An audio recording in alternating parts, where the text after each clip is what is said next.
Oh, what a weekend we had. Welcome to the Fling Show. I felt like I've been a bear in hibernation. I finally got out in the public for it's been so long. It was one of the most exciting times I've had.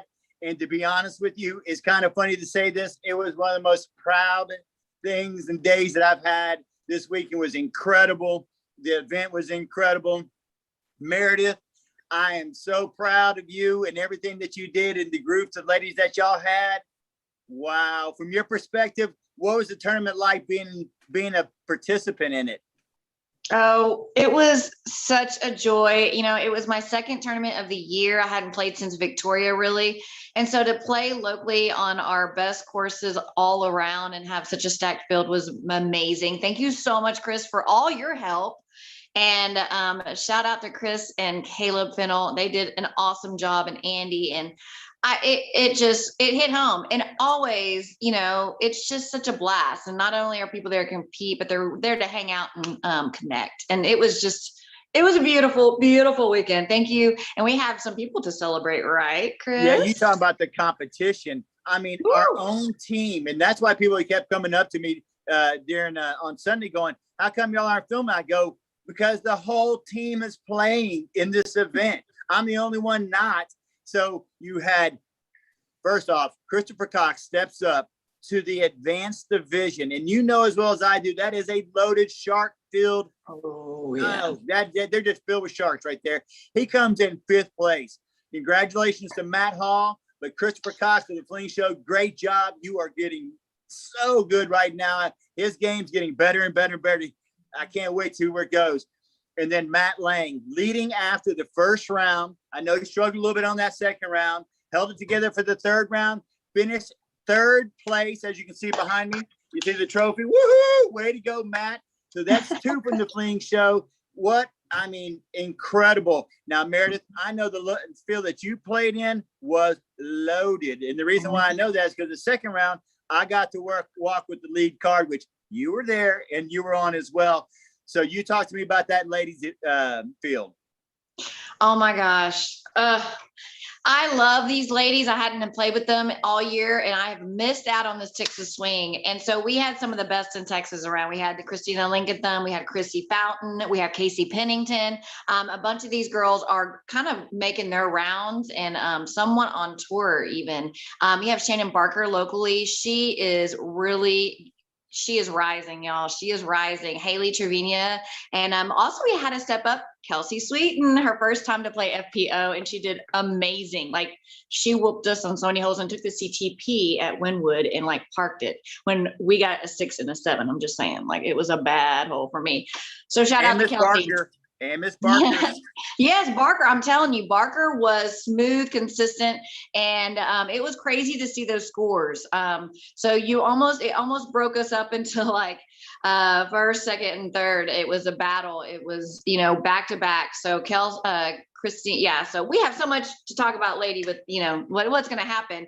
But it was fun. We had so much fun all weekend. I get the opportunity to play with Haley and Kelsey quite often, and also Casey. So it's always a joy to play with them. I mean, we can laugh when we miss putts and like, it doesn't matter. And we watch each other soar. We encourage each other, whichever one I'm on the card with. They're always such a joy and always good laughs. And it's never like a stressful bad time. And that's what I love about these ladies. And I felt that. And that was what was incredible about it. I mean, I felt it from you because I've seen you at different tournaments where sometimes your stress level can fluctuate. But you and that whole group, the calmness and the joy that they had playing together was a pleasure to watch. And I mean that from the bottom of my heart, because I noticed that all weekend long. So that was awesome. So, you know, typically we always have guests and winners on our show of the previous tournament. At least that's who we try to reach out to.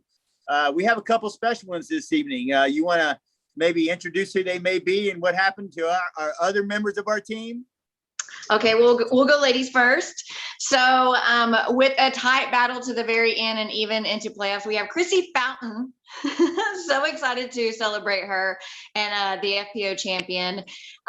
Thank you for coming on. And then also, right, we're going into, we have our MP40, right?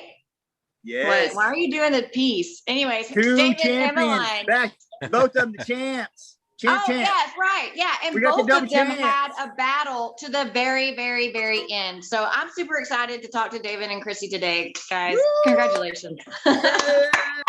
Hey. Awesome. I told you this, and when they won it, I said, we need to call this a fling wide open. That's the way that felt to me after all fifth and third and second and first. Oh, it was just awesome. Woohoo!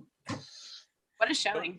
Yeah, well, it's good to see you back out there, Chris, and you were a big reason for a lot of that crazy cool energy that was out there at Spring Valley as usual, and definitely helped me out in the playoff. Your vibe and pulling my cart for me, that was helpful. Thank you very much.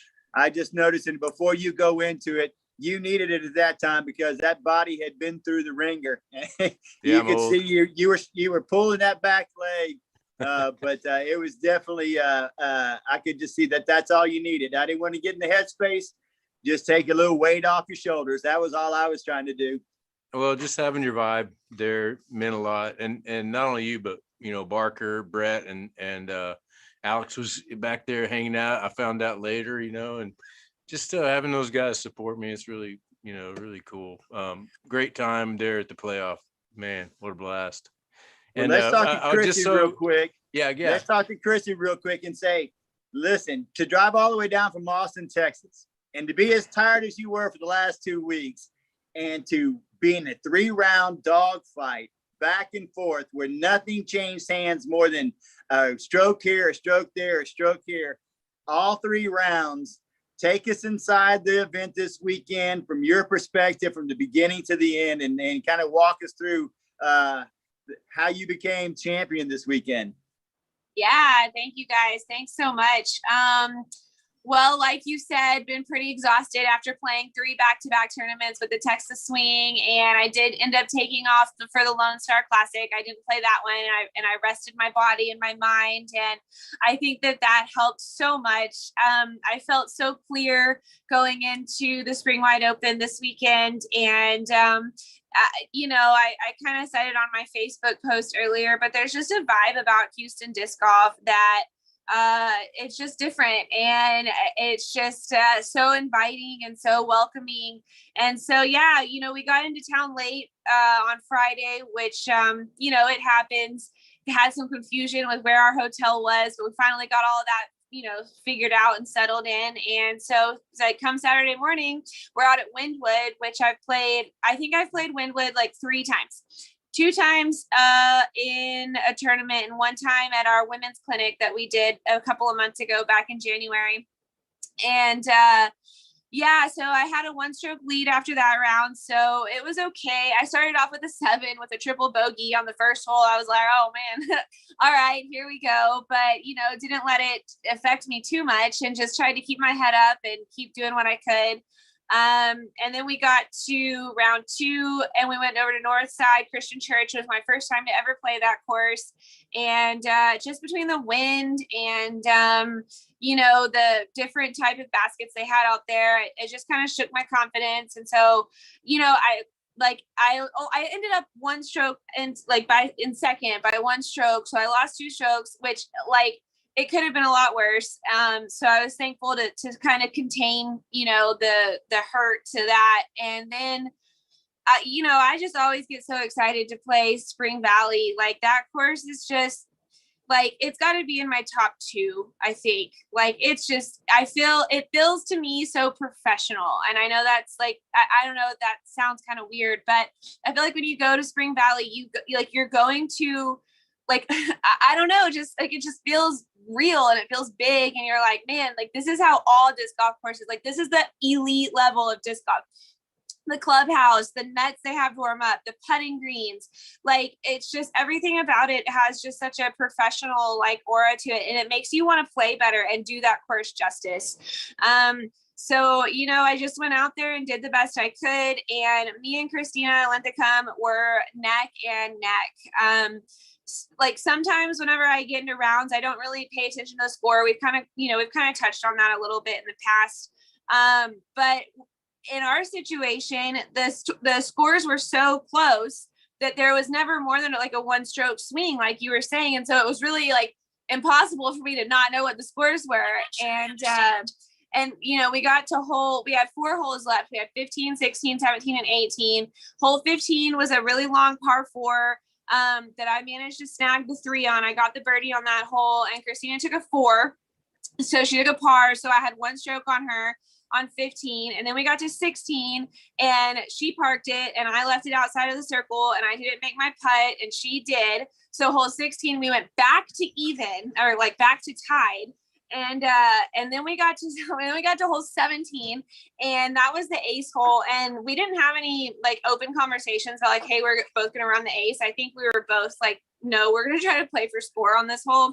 And so her putt landed like probably 55 feet out, or her drive did. And then mine landed like 40, like it was well outside of the circle.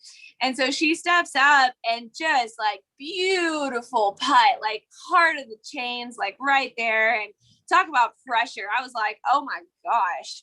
Like, okay. So I just, you know, took a deep breath. I kind of rolled my shoulders out, you know, tried to breathe a little bit.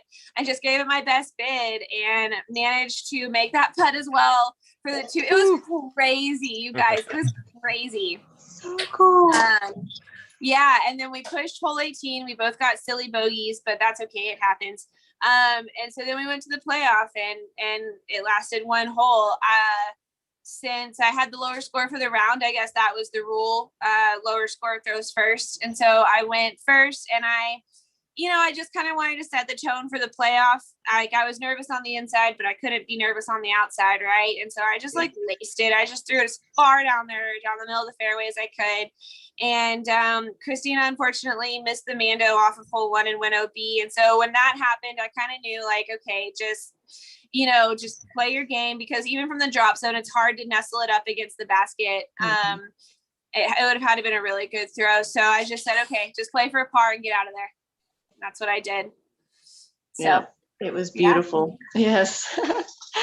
So congratulations. Yeah. And that was tough. Like I remember the few of us that were already finished, we were watching y'all come in and we were like peeping our heads over the hill. And I was like, oh crap. I know. I saw Haley whenever I missed my putt on hole 18. I saw Haley go, oh, and I was like, no, yeah, we were rooting for y'all. We were like, oh my gosh, like what's happening? So that was so fun. And to, follow y'all into the playoff. Y'all are great players. And it was great to witness. Congratulations, girl. Thank you. Yeah, Well, sorry David. we don't have any video on those putts there on 17. Oh, that's all right. Michael and I we had talked about running for it and we did. And I was long. I was probably 45 and he was at about inside of the circle.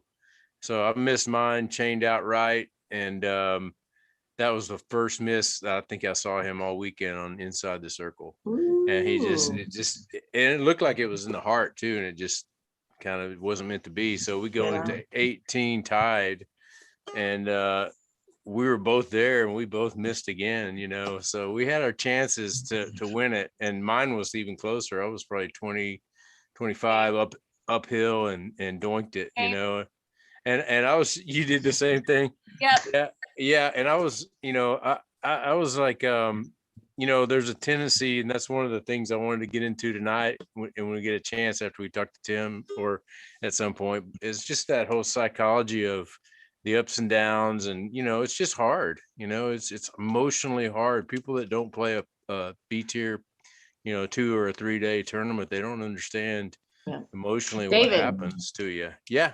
With that said, let's rewind, because this has everything to do with your mindset on Friday. I practiced with you and I did not plan on seeing you on Saturday. Maybe as a caddy for Chrissy. Yeah. Well, I was actually looking forward to caddying for Chrissy. And then when it came down to it, I just, in the back of my mind, I kept thinking, those last 2 holes felt pretty good. And, even though during the round, some of the bigger holes really hurt, on the groin. But when I got in the car, I was thinking I was really torn.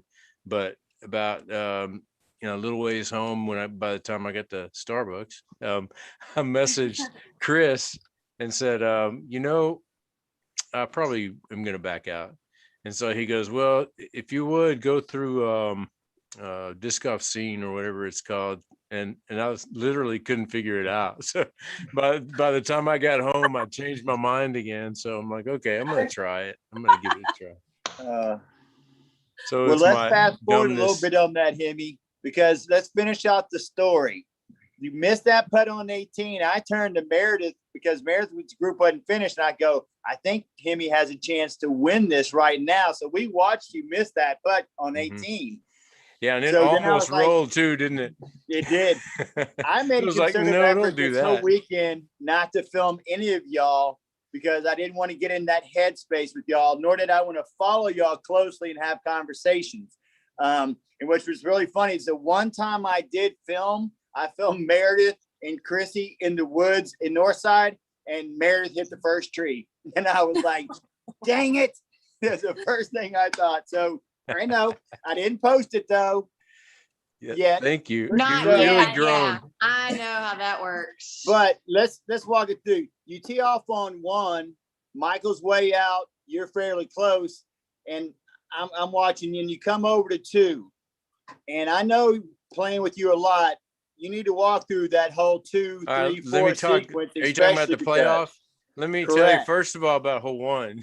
So I came up 25 short on that upshot, and Mike he was almost pin high off the box. That's he probably threw a 500-foot shot. Mhm. And I was thinking, man, hole 2 is going to get me because he parked hole 2 in the round. And so I get there and I'm way further than I wanted to be. But I just straddled all weekend because it was windy at Windwood. And so I got into that straddle frame of mind and I thought, well, that worked. So I didn't miss anything inside the circle at Windwood and it wasn't spectacular, but it was gritty kind of round. I knew I was in it if I could play well at Northside. But anyway, on the playoff, so we get to playoff hole 2, it hurts. Chris knows it. I tried my hardest to get it around that tree and it made it. I got lucky and got right through. Oh no, we're talking about hole 2, the shorter and the one that he usually, for some reason, he burned his and it cut rolled and it almost went out of bounds and ended it right there. And it did go out and came back in, if I remember. It did. Anyway, I was glad that came back. But so we got through that one. I was a good 60, 70 feet short on that one. And that's all I had. I could tell. I knew right then. I was like, you were not reaching. I've seen you throw that hole before when you're ready to go. And you were coming out 60, 70, 80 short. And I was like, uh-oh. That first thing I thought in my head was, ruh-roh. Yeah. I look back at Brett and I go, it's going to take a long putt. Exactly what I said. It's going to take a long putt. So, and it did. It was basically match play, for the leading up and during the round for about 11 holes. It was just back and forth like that. But in the playoffs, so we get to the 420 hole and I knew Mike was going to park it and I'm going to have to make a putt, and he did, and I did. I had a good 55 60 footer and it went in further than that, and Mikey parked it. Mikey was sitting pin high, bottom of the hill, not even 20 feet away. Yeah, he had I guarantee you he wasn't probably 15 or 20 feet, Meredith, past that tree. Yeah, I was, and that's when I looked at Chris. I was like, that's all I got, man. And that's kind of what I wanted to talk about with the expectations tonight was I didn't really have any, after Wynwood, kind of seeing what I could do. And the gauge was that hole that goes across the pond, or it used to be a pond. It's about a 415 foot to the regular pin. And then this one played as a par 4. So I knew if I could just get it on that surface, I could get up and down for an easy birdie. I couldn't even get it across that ravine. And that's when I knew. I was like, well, okay, I got to play this old man game, even more of an old man game, and just make putts and stay in the fairway. And so luckily that's Northside's very, very giving of birdies if you want to take them. There's a whole bunch of birdies at Northside, especially that little birdie run. I hit Birdie Alley, and that's where I really kind of got all my strokes right there. But in the playoffs, so we pushed it, and that big putt pushed. And when I was walking up to it, I told Chris, I was like, well, I got to make putt. I got to make this because he's got it. So then we move on. Somehow he doesn't, and the next one's a 400 plus hole, and then the par 5, which he had eagled easily. I mean, he was 10 feet for a drop in eagle during the round, and so he had some tree problems, and I just played. I was a foot from where I was in the first round off my drive.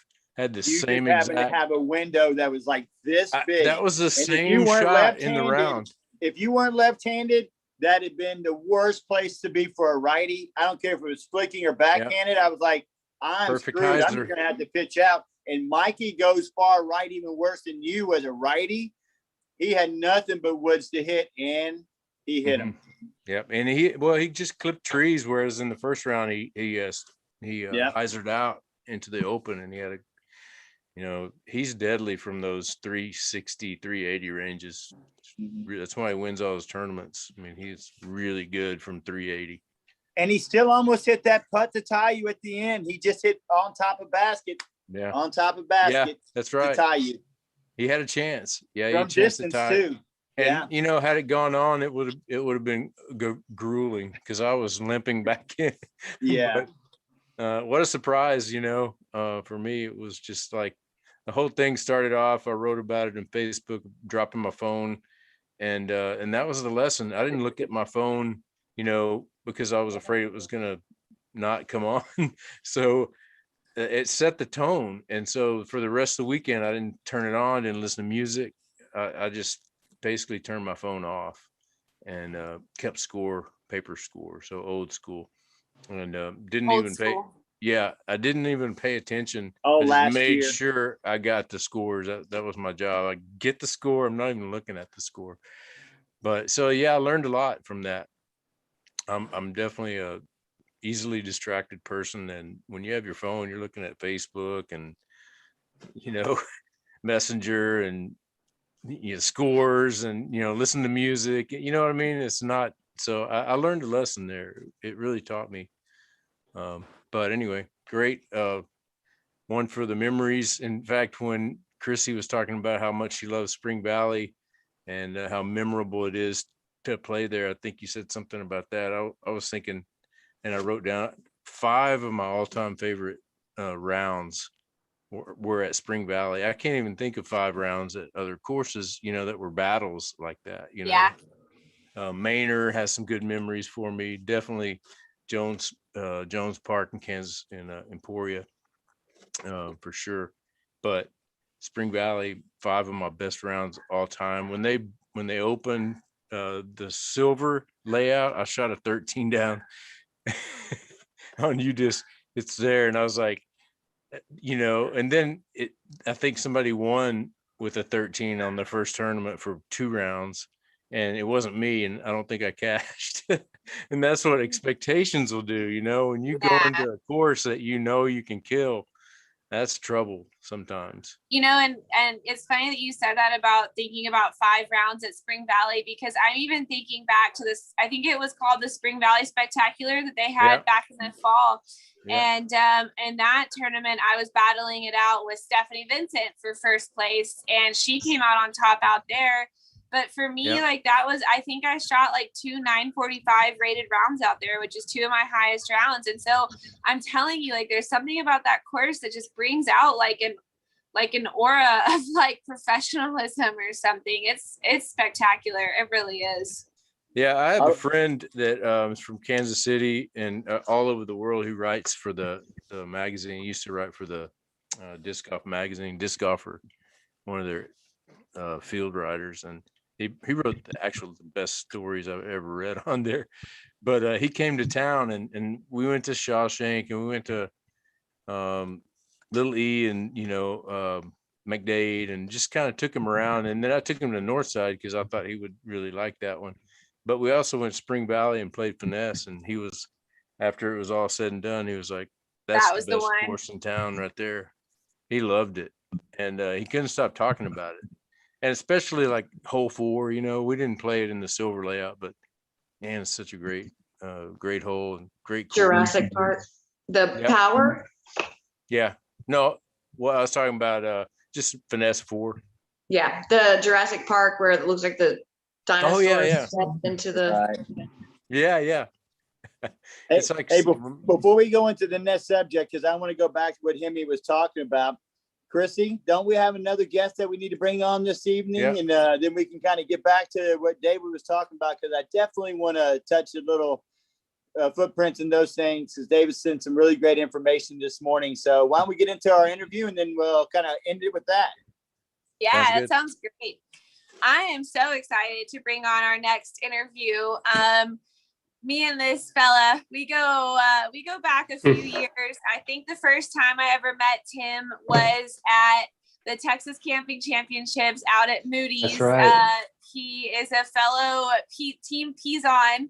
We're on, Moody and Guy Boy and one of the founders of Mint Discs. And so one thing led to another. Now Tim is, we're also Mint Discs teammates. So welcome to the show, Tim. Thank you so much for being here tonight.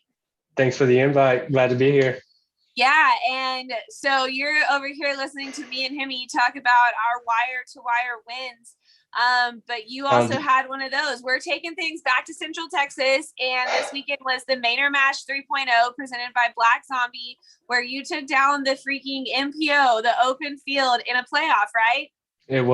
I did have an unexpected playoff due to a missed hole. I thought I had a 1-stroke or 2-stroke lead finishing, and then it was like, oh wait, that was the wrong score for that hole.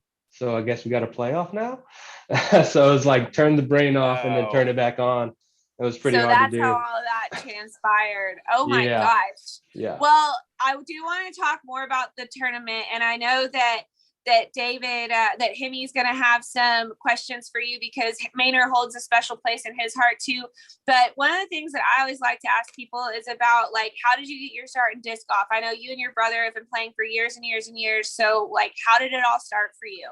That would be Tim Sr. I can't remember how he got started. He might've been just walking in a park and seeing some guys throw, and he just was like, hey, what's that? And got into it, bought some discs, and then we were out there and at every disc golf park, Bartholomew, Peace Park, Sea Rise, Circle C, just like a hole in front or a hole behind, just always playing. It was good times. Austin was a lot smaller, less crowded. It was fun. I remember when you could drink I don't know if you could drink out of the water at Peace Park, but I know we did a couple of times. So probably immune to Corona by any way. Oh my gosh. Wow. Well, super congrats on your win in Maynard this weekend. So Thank how you. many holes? So tell us about the playoff. The playoff was just one hole. I was just lucky to put it in the fairway with the Mustang and then throw another Mustang up. It was a pretty easy putt. Jacob got unlucky off the box and was tight. And then his out was even worse. Just a typical Maynard rough shot where might have been better just to army crawl up to the disc because it was so vines and mesquite. But he pitched out from there, and I think he was looking at a 5 or 6, and I just pitched up for an easy 4. Good. Yeah, Those are the best ones, stress-free ones for sure. Yeah, that was actually my first playoff victory. So I think I'm 3-1 in the playoff department, or actually 1-3 in the playoff department. Wow. Yeah. Playoffs are intense. It's a whole nother, it's like a whole nother mindset whenever you're playing in a playoff for sure. Like you said, though, I was just ready to win. It was let's do it. Let's finish this. I'm pretty tired, had a little headache, but it was all right, I don't need to worry about that right now. Let's just finish this up. It's going to take 5 minutes. Let's get it done. Yeah, exactly. And so you also competed in several of the Texas Swing events. I know you were at Belton and I know you were at Waco, right? I did. I think I did the whole Texas Swing. Started Red Rock and then the big events, Waco, Belton, States. I think that's it. Did you play Lone Star? Oh, and Lone Star. That's right. I did play Lone Star. So you're going on Red Rock, Waco, Belton, Texas States, Lone Star, and now Maynard. So you're going on 6. You've had 6 weekends in a row. 6 weekends in a row. Finally got the win. So it's First win So of the now you year. can First, take a weekend off. I'm ready. I think I'm gonna go for a little hike this weekend. Go jump in some That water. sounds awesome. And how were your finishes at the Texas Swing tournaments? I know you cashed. It started off slow, just getting back from Corona, not really practicing or playing any tournaments all year long. So it was I started training again like 3 months ago, and that first month is just like really tough to get through just because you're not clicking on anything, your putts, your drives, especially playing Mainer, you're just like in the rough all the time. And yeah, I'm glad that I took off March and really focused on disc golf. And I think that kind of like sped things up as far as getting back up to par. Yeah. And then playing Mainer, it was like, all right, I can really tear this course up if I just stay in the fairway. And I think I had 3 Yeah. bogeys all weekend. So it was good. Wow. Yeah. Wow. I was super happy about that. I don't know if Hemi's tuned on here, but I know he did have a Yeah, I'm question here. that he wanted to ask you. So take it away, Hemi. Oh, hey, how's it going, Tim? Congrats. What's up, David? Long time no see, buddy. No kidding. It has been. Hey, I was curious if you played, I think it was 2014, Mainer, Texas State's, Vinnie Miller ran it. I'm not sure if it was 14 or. I didn't. That was 16. during the 10-year hiatus of not Oh, playing. wow. What happened? Well, you know, you get out of high school and you need to make money, and then I had a torn meniscus in my right leg, so it was like I really didn't think I could play. And then started running and doing some leg workouts, and it was like, oh, I can throw. Oh, it's not popping out. So it's just like just keeping the leg strong and using proper technique. And I mean, the torn meniscus doesn't give me any problems other than when I'm just standing there, it'll pop out of place at weird times. Oh, which leg? Right leg, the plant Right, leg. So plant it's foot. like, Yeah, me you gotta too. be I smooth. got a bad son. plant foot as well. Yeah. Do you ever Smooth is the happen to key. see my nephew Steven Himline out there on the course anywhere? He's a really good player. Oh man, he might be the one I keep passing all the time, and I don't He's say really hi. good. He's totally under the radar. Like he would cash tournaments, but he doesn't Yeah, I think play. I might have seen him out there. I think he might have caught me trimming the course up a couple times, just like Yeah. sneaking up on me. Well, yeah, you brought back some memories there. It seems like you bleed on hole one every time you play Mainer. If you're new to it, it'll eat you up. And when you were talking yeah. about you're talking about Jacob crawling on army crawling to do the shot. That's what I remember those first few holes, especially with the the pokey stuff everywhere. Yeah, I wasn't expecting it Cactus. to get some coverage, but Garen was out there along with Maria, and they were getting some video coverage. So you all see the playoff and Oh, good. Jacob's horrible lie. Uh, I was right behind him, just like, yeah, I think that's fine, man. Go ahead. I think you're in a good spot. You're That's all right. enough. Don't kill yourself. Yeah. Yeah, I felt bad for him. Yeah. That's Well, congratulations on your win and Chrissy's win. That's awesome. oh, it was fun. OG. And yeah, we're like high society compared to Mainer, For real. We For play real. country It is clubs, rough down here. Well, you were talking about that Texas swing. That's some manly golf, all of that, pretty much. Yeah. Yeah, some of those courses don't suit my game too well, but then also some of that was just getting the game back in the groove. Yeah. But it feels pretty good now. It's just reps and training, that the hard training and running and working out real hard and just mentally pushing yourself. I try to get to the point where I'm tired and I'm wanting to not play, and it's like, let's go play 18 holes. That's good. And push through that mental block of not wanting to get it done, because that's how you feel in the tournament. You're done after 9 holes, or you have a bad 9 and you're kind of giving up. But if you can keep pushing, sometimes you get a breakthrough. That's what I did this weekend. I just totally hit the snacks. I came prepared on the snacks. Like Snacks I are- wasn't without an apple or something constantly, because mentally you break down because you're breaking down physically, especially when you get older. But I feel that. Yeah. I'm But only 34, but it's like getting up there though. Yeah. Well, it's Texas golf. It's not easy. Texas golf, yeah. And I did not have the snacks. Snacks probably would have saved me 9 holes in, because I was like really feeling it. Well, when I was doing Wow. keto, I never had snacks at all. You don't get hungry in between meals, but right now, I just feel like I needed it, and it definitely was the trick. That and not looking at my phone. You know, Right. I'm Yeah, not. I wasn't paying any attention to the scores. I left my phone in the car as well. That's good. And I find, yeah, it's just like I just worry about the next hole, mark down the scores that happened on the last one and forget what happened on that last hole and try to execute on the next one. Yeah. Great. It worked out. Great round, and I guess that would have been a 56 had you not been stroked. Was it a 2-stroke penalty? No, no one got stroked for that. It was just he had called out on the U disc, Jacob, that I think it was a 57, and I added it up on the paper card, after 18. And I was like, oh, I'm getting a 58 here. And we just ran through the numbers again. And just one hole, he said that U disc had just like automatically slammed everyone with the 2. And it was like, oh, 2 guys actually got a 3 on that one. So just a Oh, really? little technological glitch, I think. Hmm. But So that forced. luckily, I was making all my putts because I couldn't afford to miss one, I guess. I Mhm. thought I had 2 strokes. Everyone was saying, "Oh, good win, good win. You got it by a couple strokes." I'm like, all right. I got a couple strokes to bleed on this last hole, but I did not. Oh Brad, my Brad, and gosh. Jacob both came on real hot on the last couple holes, so didn't give me much breathing room. Yeah, Jacob's a Yeah. great player. He is. Oh, Jacob's definitely stepping it up. Yeah. yeah, and he's Like, gotten his fitness up too.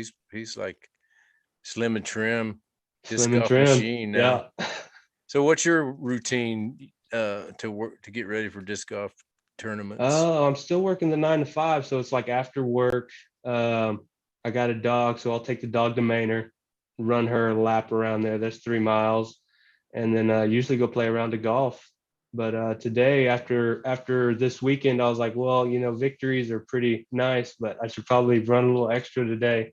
So I did 2 laps today. Luckily, I didn't do 3. I was like, I don't want to be throwing up on the podcast, so I should just take it easy, go get showered up. So it's just an easy 6 mile run, but push-ups and I just got a Planet Fitness card, so I'm hitting up all those machines. And I think I kind of like jacked my elbow up a couple weeks ago, going too hard, but it feels great now. So it's just a little sore for a couple weeks, but a lot of golf as well. 6 weeks of golf will do that to you. yeah, I couldn't do it. And I didn't even play Red Rock either, but after Waco and Belton and States, I was like, man, I can't do it. So wow, super hats off to you. Other Thank you. notable victories to mention from Manor is big shout out to Jay Yeti Redding, of course, Oh yeah, who took good down the job, Jay. MP40. Who took down the MP40 division, and then BZ Strick, who was on our show a few weeks ago, he also took down the AM Masters 40 division. So huge congrats to both of those guys. That's right. On Taking their his own win. trophy home. Yeah, I saw that. We That's had him right. on the show a couple weeks ago, and he showed us the wall of trophies that he's won that are his own trophies. Yeah, that was pretty Like the silly. whole room is filled with his own trophies. Anyway, congrats, BZ. Good job. Yeah. So Tim, what is okay, I have a couple questions left, but what is the rest of your year shaping up like now that the Texas Swing has moved on? That's a good question. Right now, I'm just signed up for the Live Oak Summer Open. I think that's in May, or Nice. I think it's in May. Yep. And that's it right now. I'd like to get out a state at the end of the year sometime. So I'll just keep an eye out on the local tournaments and see if I can't swing a couple from here to like August, and then maybe August or September, hit the road and go play some big tournaments, hopefully. Hey, Yeah, I know. I'll be a salesman real quick. Check out the Des Moines Challenge. Go to Des Moines. All right, I'll check you'll it be out. amazed. You'll be amazed. I'm always looking for nice courses. You think there's so many here in Austin and around Texas, and it's like you get out of state and they're just like, oh, it's Mhm. pretty awesome. Oh, Yeah. Des Moines has got like 5 gyms. Nice. Definitely, I'll check that out. And you have a super cool setup for when you travel. Tell us about that. Yeah, well, I just sold the Kia Soul, so now I'm in the Tacoma. So I'm trying to figure out like what would be the best way to do it. I'm looking into a hard shell camper right now. I've gotten some quotes on that. But I still have that rooftop tent, which is baller. when Yeah, you're rooftop traveling. tennis is so Yeah. cool. Yeah, and there's a few disc golfers that have them now. I mean, Addison Collin has like the top grade one, the Tepui on the Tacoma TRD Pro or TRD 4x4 off road, and it's like that's a nice rig. So it's like trying to gear it up the same as Addison's. That looks really cool. That's awesome. That's awesome. Well, thank you so much for coming on tonight, Tim. Before you go, do you have any individuals or sponsors or anybody that you'd like to thank or have any, last words for us? Mint discs, go pick up some mint discs. They are awesome. I use so much alphas. I have 3 alphas in the bag, used all 3 of them. Mustangs were golden. My bullets, my silver bullets were going in the basket, which was awesome. Yeah, I used the whole lineup. Had a free tail and a profit in there as well. And a Longhorn. Bobcat and a Longhorn was there. I was chunking that a couple times, which is weird in Manor. I don't like to go too high speed because it gets you in trouble. But Yeah. I used the whole lineup this weekend. It was awesome. And also Tree Love, go check out Tree Love Disc Golf. They got some great apparel, some great plastic. I mean, everything you need for a disc golf round. So go check them out. That's awesome. Well, thank you so much, Tim. Again, appreciate your time. Awesome. Yeah. Thanks for having me, guys. Yeah. Thanks a lot, Tim. Congrats. Thanks. We'll Yes. see y'all later. All right. Appreciate Bye. it. Wow, that's incredible. I mean, just to think about the fact that now how many people we had on the show that have won these tournaments that we just had recently with BZ, Jay, Yeah. you two. I mean, what incredible. And before we get too far into the next subject, I think it's also, Chris, you pointed out something before you left. Somebody else's team did very, very well. We always talk about the LA team, but the Gorilla team did pretty well this weekend, did they not? You might That's want to right. give a shout out to all those people who might have done something this weekend. Oh, yeah. Yeah. Big shout out to Gorilla team members. Obviously, me and Christina right there battling it out. You had Hemi, you had Jeremy Waddell, which I'm not sure which tournament he was playing, but I know whatever it was, he took down the win. So huge congrats to him. And then, several other Gorilla members made really, really good showings at Spring Valley. So, yeah, and I also have to take a minute to shout out the rest of my team members, because you guys, we crushed it this weekend. So Matt Hall took down the open win at the Spring Wide Open. So Team Mint took the sweep for FPO and MPO at that tournament. Chris Pepperling took down, I think he tied for second in a local C tier up in Dallas. Jamie Callis was playing the Vintage Open up in Arkansas, where he got second in Pro Masters 40. So really, really solid weekend for the Team Mint players. So that's really exciting. Yeah. They've got good guys and good plastic too. Yes. Good girls too. But yeah, I like the mint stuff. Really, really nice stuff. Man. Yeah. I forgot what work. you gave me, but I love it. What is it? Is it a Longhorn? Yep. You got a Longhorn. I love that disc. I mean, it is money for me. I mean, Meredith saw me throw it when I played with her last time. I mean, I love that disc. Love it. Oh, yeah. Good. That's what I like to hear. It's good And I plastic. I did not draw a Longhorn on top of it. Just so you know, I did not. Oh, okay. Because everyone knows that's what I do to my disc, but I did not do it to your disc because it's too pretty. Good. Anyway, But yet it's so I a want to get back to Longhorn, right? Okay. Right. I got you. Sorry. So I do kind of want to get back to Hemi. He has a lot of intriguing things that he likes to send to us all at different times, right? And most of the time, it's these beautiful pictures and flowers and things that he just visually sees that are different. But oftentimes, he'll send you music, literature. This time, it was a very thoughtful piece that I think that kind of fit well. And Hemi was kind of alluding to it earlier. And I know that he and I have had long conversations on long drives about things like this.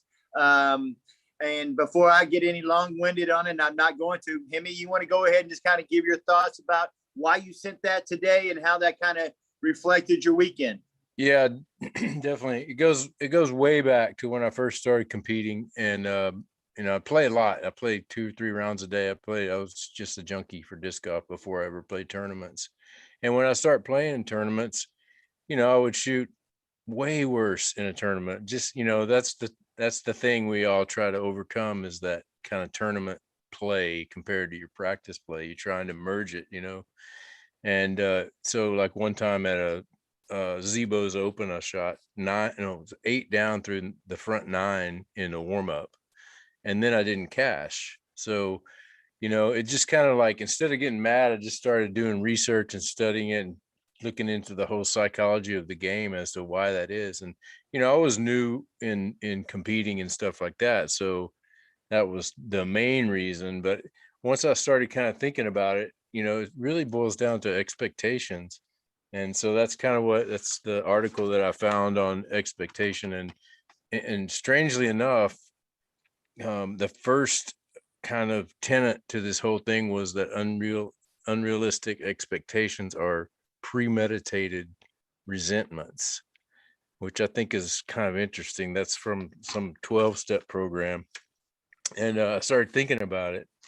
And the premeditation that they're talking about is really involving relationships, but I related it to my relationship with disc golf.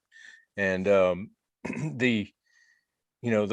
those resentments you have, or when something goes wrong, because you're already kind of setting yourself up for heartache when you go in expecting to be thrilled by your game or whatnot or whatever. And so like my expectations for this whole tournament were set by when I dropped my phone in the water and end up swimming around and being wet. And it was pretty cold, the wind was blowing out there. So I'm with a wet shirt, start of the tournament.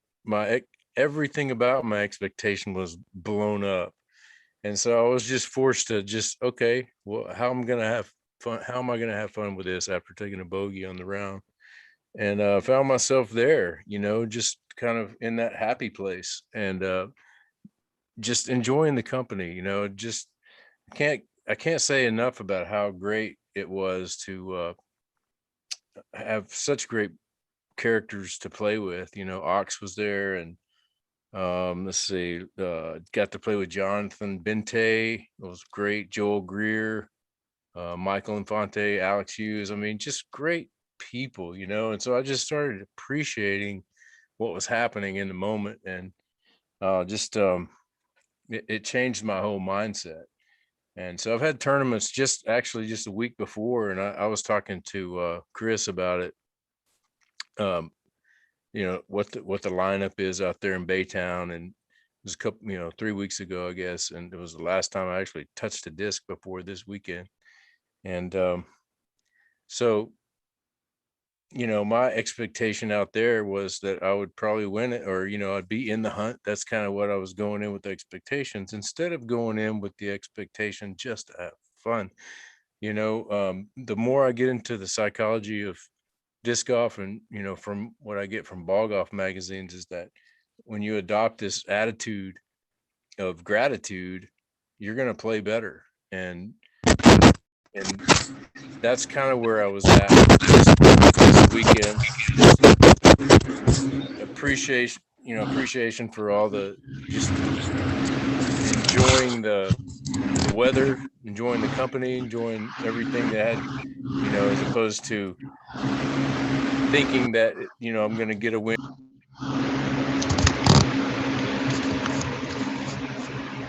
Sorry about that. I got lost on my other part, but I know what you were talking about. Anyway, oh, that's okay. So anyway, yeah, just that whole idea of instead of trying to get, happiness out of your game, why not just go in for peacefulness? And that way, if the game makes you happy, if it pulls you this way, or if it makes you unhappy, you can appreciate either one of those, from that point of view. So anyway, that's my role on expectations. And and you can get on the Fling Show page and click on the link there or on my page and read really nice article about it. It was exactly what I was looking for. Yeah. I wish I could have heard the rest of it. I'm going to have to go back and listen to it. Unfortunately, I lost the audio right as you were getting into the meat of the conversation, so I do apologize for that. My technical difficulties moving my studio outside for the first time. Yeah, that's all right. Same here. It's kind of sounding weird, but just rambling on about it anyway. So, you have any input on that one? Can you hear me, Chris? Hey, I'll talk personally. Because I myself have been working my way through the mental part of this. I've been playing at FPO since 2018, and I'm still usually at the bottom, but I've grown so much in my mental game and my expectations of having more fun than being so hard on myself on my game. And I gained so much more to learn, and I appreciate each level of this experience. Yeah. Chris, do you have a fan on? Yeah, there's something really loud.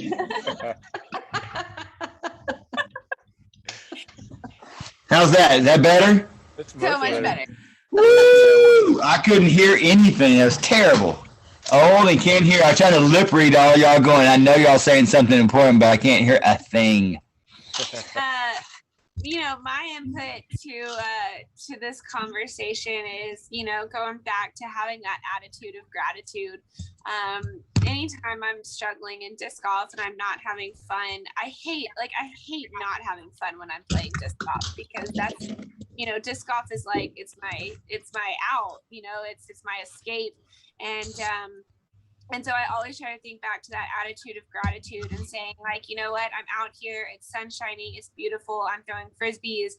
There's so many other things I could be doing that are not this, that are not this fun and not this peaceful. And so I always try to remind myself to go back to that. So thank you for that reminder.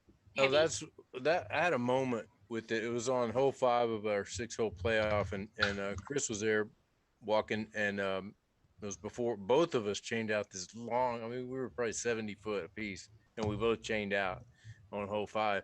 But walking up to that, I was just in such a great frame of mind. It was just, it wasn't confidence. It was just love. It was like loving my situation. And I turned around and I look at Brett back there, and I was just like, man, this is like paradise right here. Yeah. Whether I win or lose. And to be honest with you, I was rooting for Michael most of the way. Yeah, I wanted him to, when he almost went out of bounds, like, don't end like that, and unfortunately that hole 20 or 1920, they call it, the par 5, that's a tough one to pull off 2 rounds in a row back to back. I had that same thought whenever Christina missed the Mando on hole 1. I was, because at that point I kind of knew, I knew my fate was sealed, but that's not how I wanted it to go down. I wanted it to go down with a fight, and so I was like, oh, Christina,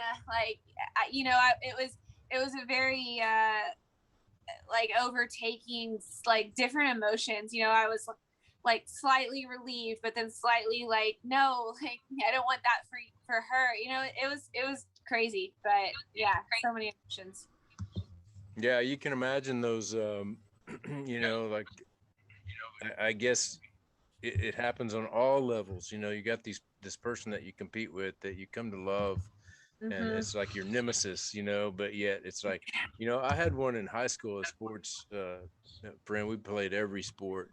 And he's one of my Facebook friends now. It's really cool to get these messages from. He was my rival, Everything we did was, again, he was my little. We had out in the middle of West Texas. So it was a little small town rival guy.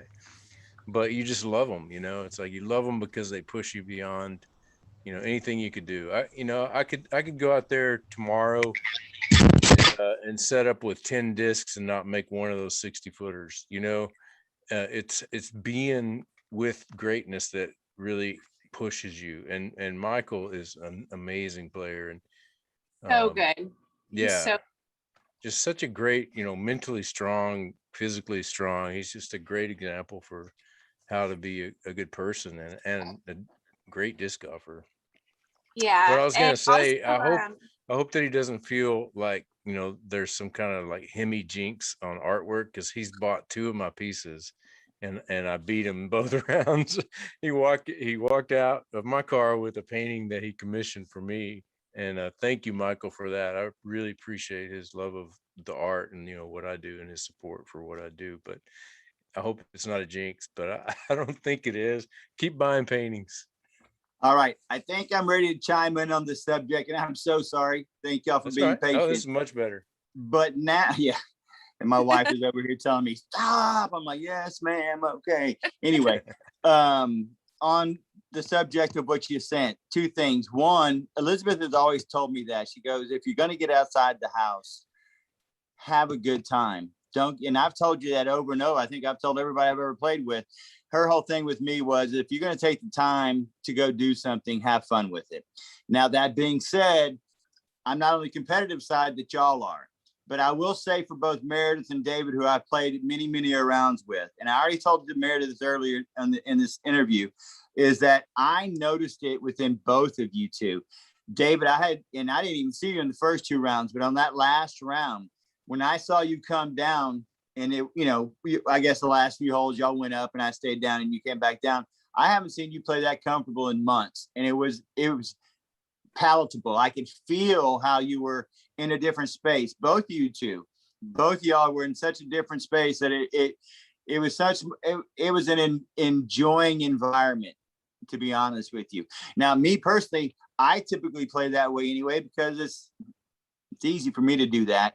But that was wonderful to see from you. And so when you sent that article, I now kind of see where you were leading with that, because I saw that on the final holes more than anything else, is because before you made that long putt that sent it to the last two holes before you won, I looked at Brett and had said, it's going to have to be a long putt. And Brett, I'm fairly sure, looked at me and he goes, and he's going to make this one. And that was before you even teed off.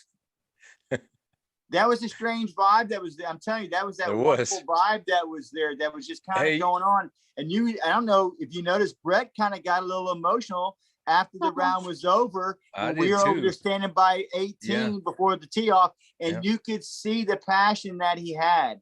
And I think that is an understanding to what you were sending today, and what I felt from Meredith and from you. And now, Chrissy, I've only played with you one time. In the second round, you let me caddy for you, and I know I screwed you up. I do apologize for that. But I noticed that, and like I said, y'all just play so, the girls, the ladies, y'all play so wonderful together. I mean, it's amazing. I can still see the competitiveness in it, but it's just a different vibe. And Hemi and I said that many times before, that when we film the ladies, it's a completely different vibe. It is. It's a wonderful. The support is awesome. That's why we enjoy it. And that's what Brett was talking about. He'd rather be right there than at the Masters. He'd rather be right there watching what he was watching, because he knew what it took to get there, and the preparation that these guys had put into it, and how much it meant to everybody who was winning. And I mean, it was awesome to see. So yeah, that speech he gave was, I wish we had been rolling on that one. Yeah, me too. I had to turn away. And this is a guy. I was like, "Oh, I got to." Oh. Yeah. Well, Brett, he's played all over the U.S. and maybe the world. I don't know, but I know he plays all over the U.S. I mean, he's seen the top players and he knows. So for him to say that, it was very much of a compliment. I appreciate it, Brett. Love Brett. I mean, it was part of the good vibe that was going on there, no doubt. Having his big presence. I wanted to back up and kind of get into this expectation thing. One thing real quick, because we were sound was kind of crapping out and blowing my mind a little bit. So anyway, back this up. So expectations, not to be confused with, confidence, or not to be confused with, this new age kind of law of attraction kind of thing. You get what you're thinking about, or like attracts like, or whatever, the realistic expectations that I'm talking about in disc golf, they're not necessary. Any kind of premeditated expectation about your round is, if you compare that to just having an expectation of being in a good place, like I'll take the second one every time, because then you can handle going in the creek, or, a phone falling in the creek, or, a late 5 that you weren't expecting, right at the end of your round, or something that would be a downer. When you go into it with this expectation of being peaceful, it's a much better approach, because stuff's gonna go wrong. There's no doubt. When I woke up Sunday morning and was going over it in my head what was gonna take place, I was like, Michael's gonna charge and he's gonna catch me, and then we're gonna be playing match play. And so that's what I expected, and that's what happened. So anyway, check out that article. See if you happen to be tuning in, get on the Fling Show and see what I'm talking about with that. I think it would really help your game a lot. It definitely helped mine this weekend.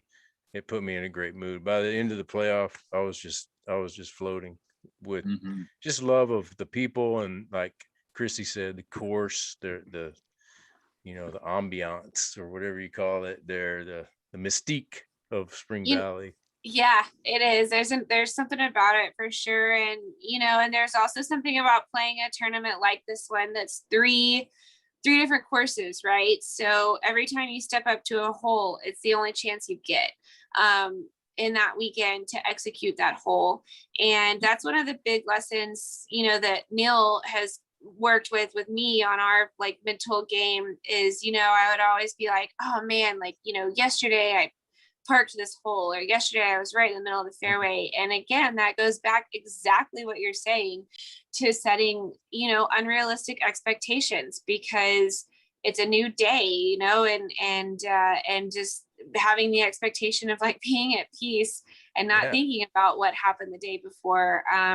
Not only a new day, it's a new moment.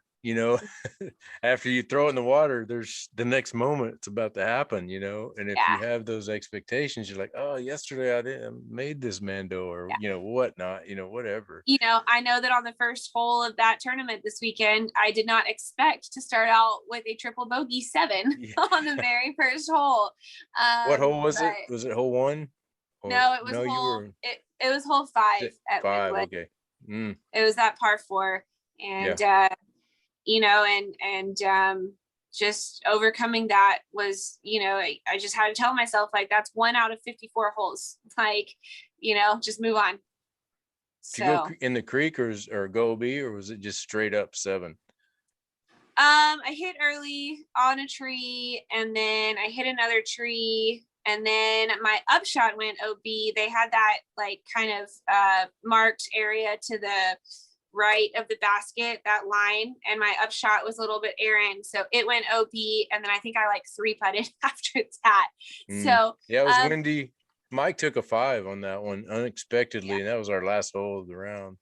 That's kind of what put him, I guess, 4 strokes back of me at that point. Yeah, so he made up 1 over at the other church. But yeah, that hole, there were some good holes. I thought it played into my game better than the other courses, as far as my game being, I can't throw it very far right now, because even the par 4s were just placement holes. I like that kind of golf. I really liked it a lot. I really Good liked job it too. out there, Steve, and everybody that worked on Windwood. It's really Windwood, looking good. Fun. I love that course. Me too.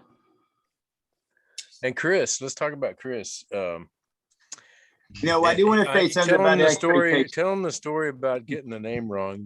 Well, hold on a second. I want to talk about expectations here for a second, because I Chris Fennell had talked to me months ago when he was setting up this tournament, and asked me if I would do what I did on Sunday.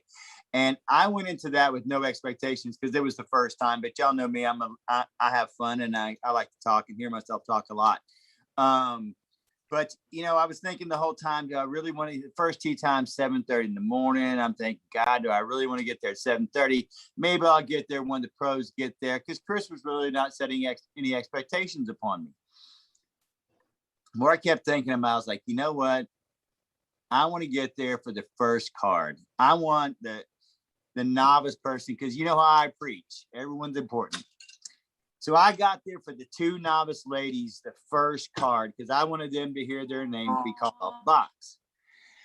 Well, unfortunately, you know how tournament directors are, Meredith. Sometimes they're running around crazy because they're not really, they got a lot of stuff going on in their mind. Well, I'm standing and going, well, I don't mind announcing it, but I like to at least know their names. So Chris quickly, because there's only like 15 minutes and he's got other things to do, he quickly pulls up a picture that he took of the first card. Well, y'all all know, I say it 1,000 times, I can't see very well already. Sun's coming at Spring Valley. Y'all know it's 7 a.m. So that sun is right in my face. I mean, right in my face. And that's where they set the mic up and everything. And I'm trying to look at the phone and the sun's in my face. I'm not really realizing that it's ladies on the box at all. I really wasn't paying attention. I just knew that it was the novice division, right? So first person, I look at it and it's just two people. First person on the box, welcome Spring Valley 2021. Congratulations on making the final round, trying to make it sound fun. And I go, first on the box today, this morning is going to be Stad Lewis. And the next thing I hear right out of their mouth is she goes, at least you got half of it right.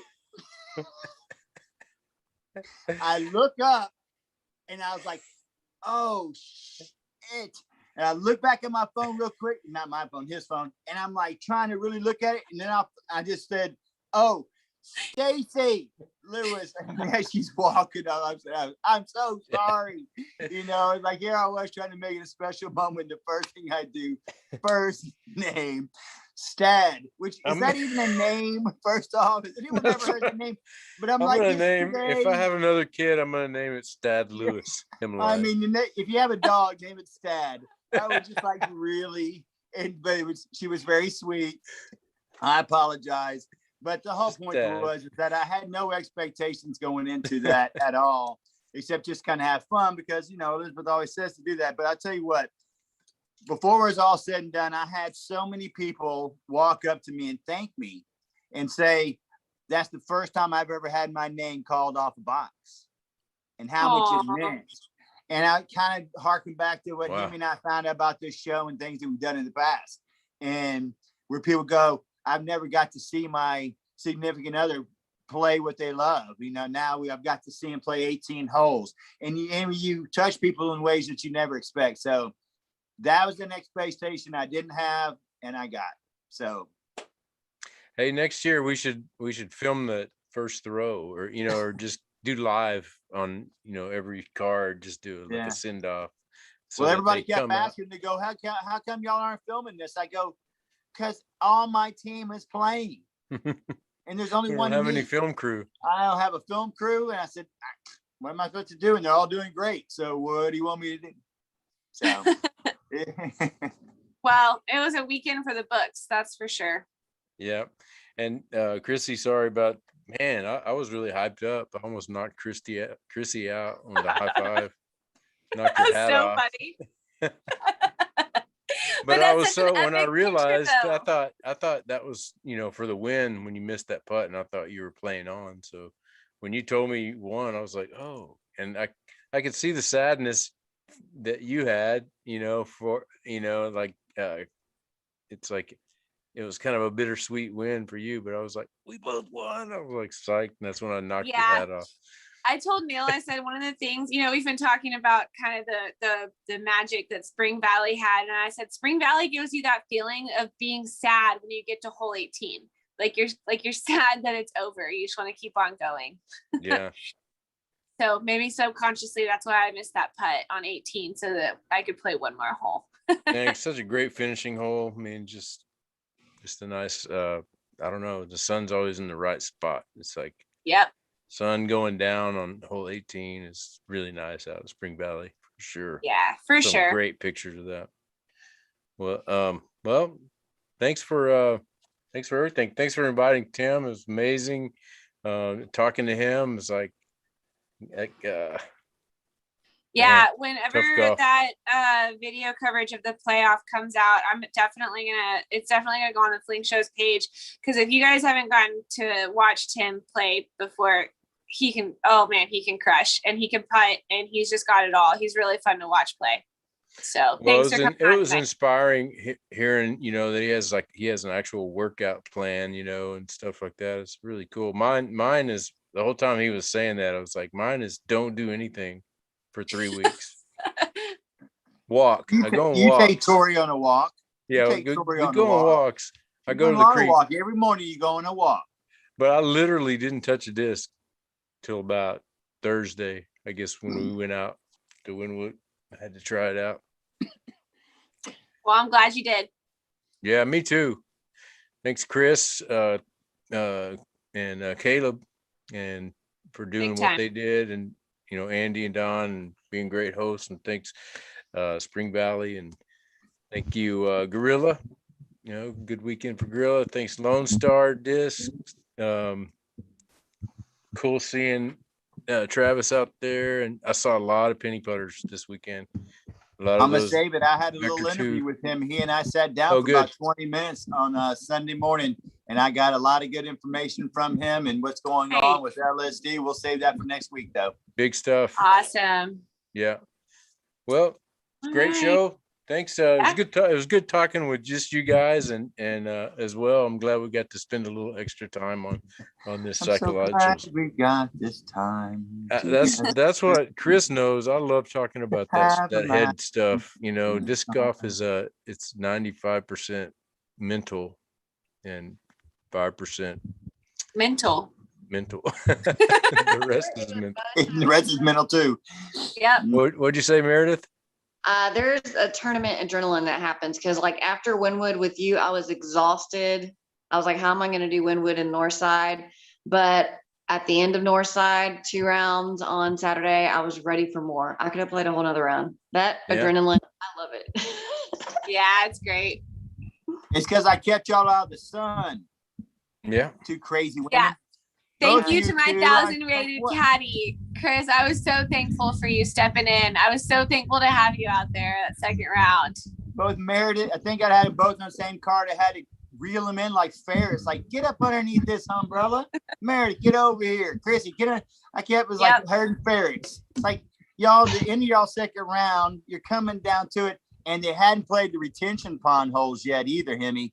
So they got the 14, 15, and then back out those retention ponds. That's nothing but sun. Got to bring an You know umbrella. that's at going to Spring drain Valley. you.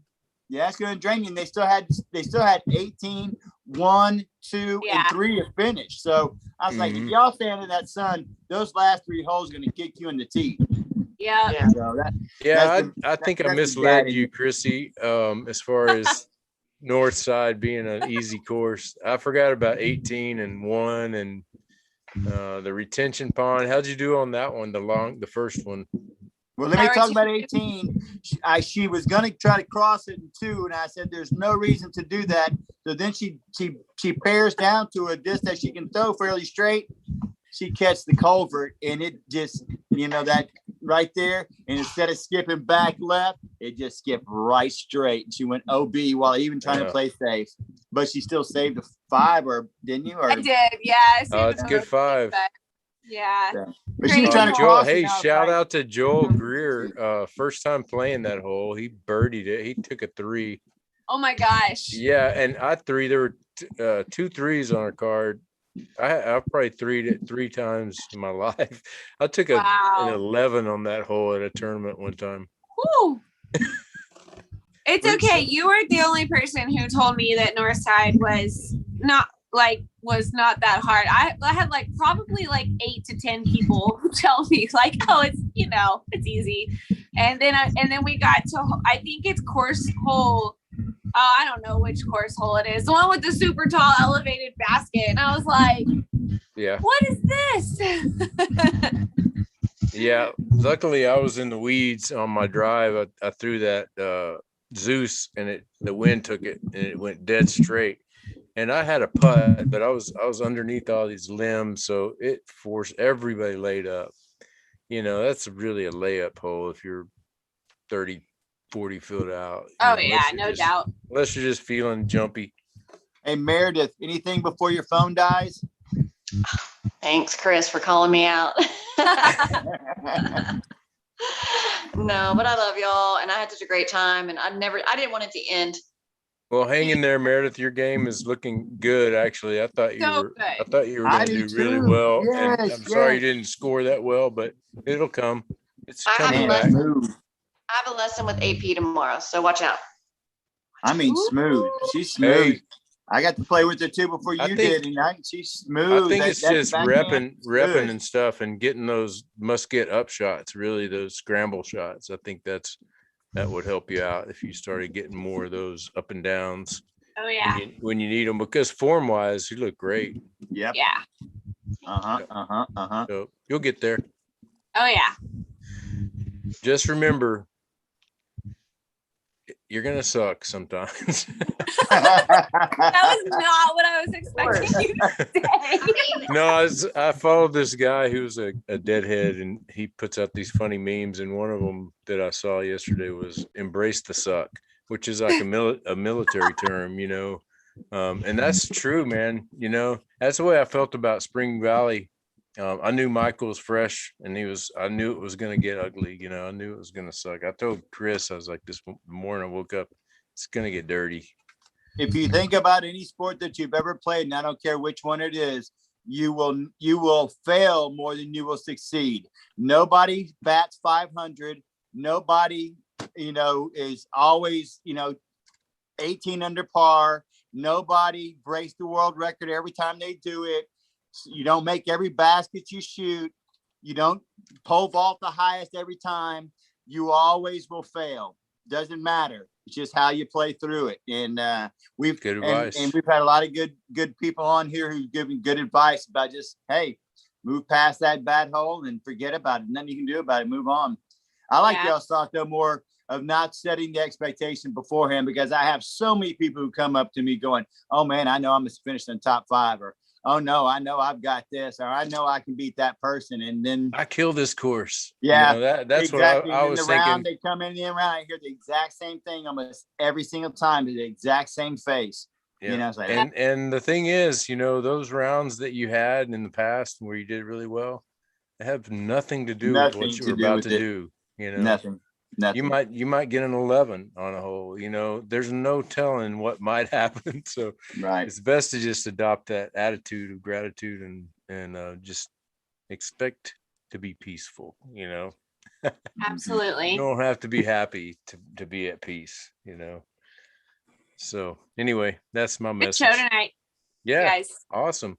Awesome. And yeah, thanks, Chrissy. Once again, thanks, Tim, Absolutely. Matt. Thanks, Thank you Matt. for staying up with us late.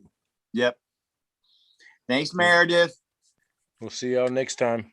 Bye, guys. Remember, everybody play disc golf, right? Play Play disco. this off. Throw Play. something in the air. Peace. Bye, y'all. Bye.